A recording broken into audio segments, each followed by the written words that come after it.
Ia mengalami kecelakaan pesawat yang tidak sengaja menabrak Kunlun, China. Untungnya, para biarawan di gunung menyelamatkannya. Tidak hanya melatihnya secara ketat, dia juga menyerahkan tangan besi yang telah lama hilang kepadanya. Setelah bertahun-tahun berlalu, ia kembali ke negaranya dengan mengenakan pakaian lusuh. Melihat gedung tinggi di depannya, dia mengatakan kepada pedagang kaki lima, "Ini adalah rumahnya." Penjual itu menyeringai, mencemooh, menyuruhnya menjual gedung dan membeli sendiri sepasang sepatu. Setelah memasuki gedung, dia ingin mencari direktur untuk berbicara dengannya ketika dia kembali. Tanpa diduga, penjaga keamanan menyuruh mereka keluar. Tetapi mereka tidak tahu bahwa Daniel telah belajar seni bela diri. Hanya dalam 2 atau 3 gerakan berirama untuk mengalahkan para penjaga, dan mengunci mereka di luar. Setelah bergegas ke kantor direktur, dia menyadari bahwa orang di depannya adalah orang asing. Orang yang dia cari adalah ayah dari sepupunya. Ayahnya meninggal karena kanker 12 tahun yang lalu. Tetapi dia diberitahu bahwa Daniel meninggal dalam kecelakaan pesawat 15 tahun yang lalu. Pada saat ini, penjaga keamanan di lantai bawah juga mengejar. Mereka mengeluarkan Daniel dari perusahaan yang bukan miliknya. Daniel masih belum mati, pikirnya. Dia pergi ke bekas rumahnya, bersembunyi di atas tapi tidak bisa membuka pintu.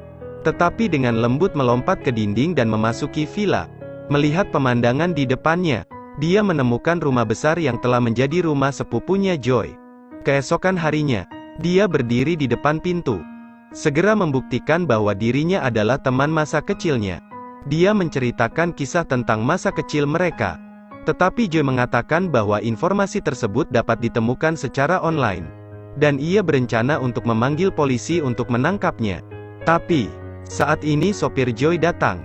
Daniel tidak ingin menimbulkan masalah. Jadi dia melangkah mundur dan bersiap untuk pergi. Melihat bahwa Daniel tidak melakukan apapun. Adegan ini membuat Joy sangat terkejut. Daniel kemudian pergi ke taman untuk berlatih Tai Chi. Gadis yang menyeberang jalan mengira dia pengemis, dan meninggalkannya di ibu kota. Ketika Daniel melihat ini, dia dengan cepat mengejarnya, memberitahu gadis itu bahwa dia bukan pengemis. Dan melihat pamflet yang dia tempel dan melihat namanya, dia menyimpulkan bahwa dia adalah seorang gadis Cina. "Saya hanya ingin mencari pekerjaan." Tapi gadis itu menolaknya. Alasannya adalah bahasa Mandarinnya terlalu sulit untuk didengar. Di sisi lain, Joy bercerita bahwa pagi ini dia bertemu Daniel di pintu bersama adik bungsunya, dan mengira kakek ini bisa menjadi Daniel yang asli. Tetapi dia menganggap itu tipuan pesaing, karena mereka kini berekspansi ke pasar Cina. Jika memang muncul pemegang saham utama, yang memegang 51% saham, maka itu akan sangat merugikan akuisisi mereka. Ketika malam, tiba-tiba seorang tamu tak diundang masuk ke mobilnya. Daniel mengatakan dia hanya ingin berbicara tentang hilangnya orang tuanya. Tetapi ia mengeluarkan pistol dan mengarahkan ke arahnya. Melihat itu, Daniel menghentikan mobilnya. Cukup gunakan satu gerakan untuk mendapatkan pistol. Dia bertanya, apa yang terjadi selama ini? Dan mengatakan bahwa 15 tahun yang lalu keluarga mereka mengalami kecelakaan pesawat. Semuanya menghilang. Mendengar itu, Daniel kehilangan kendali dan menginjak pedal gas secepat mungkin. Hanya sedetik sebelum jatuh, Daniel memutar setir dan sedikit menyentuh sisi mobil ke dinding. "Maaf, aku tidak bermaksud. Ini belum berakhir." Setelah pergi dari sana, dia kemudian pergi ke gym seni bela diri gadis itu. Begitu dia masuk, dia ingin menantang master terbaik di sini. Tapi orang yang berdiri di depannya adalah orang terbaik di sini. Dia bertanya kepada Daniel di mana dia belajar elaborasi. "Nona Lon." Dia belum pernah mendengar tentang tempat itu. Jadi dia menyuruh Daniel pergi.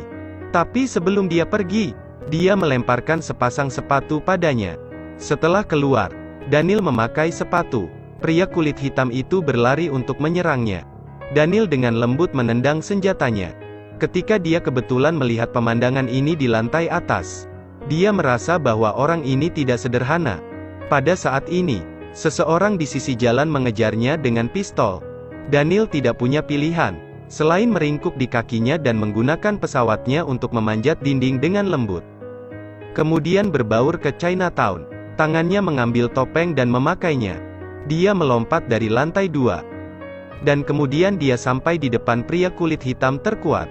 Gulat 1 lawan 1 menyebabkan dia jatuh dari tangga. Daniel menekannya kuat-kuat. Dan bertanya siapa yang mengirimnya. Dia tahu menerima kebenaran sangat sulit. Dia tidak percaya sepupunya bisa melakukan ini padanya. Jadi keesokan harinya, dia pergi ke Joy untuk meminta bantuan. Dia mungkin satu-satunya orang yang bisa dia percayai di dunia ini. Dan kali ini sikap Joy juga sangat ramah. Juga dengan serius menyiapkan secangkir kopi panas untuknya. Tapi setelah minum secangkir kopi, Daniel tiba-tiba pingsan. Ketika dia terbangun, menemukan dirinya terikat di ranjang rumah sakit jiwa. Klik ikuti dan bagikan untuk episode selanjutnya.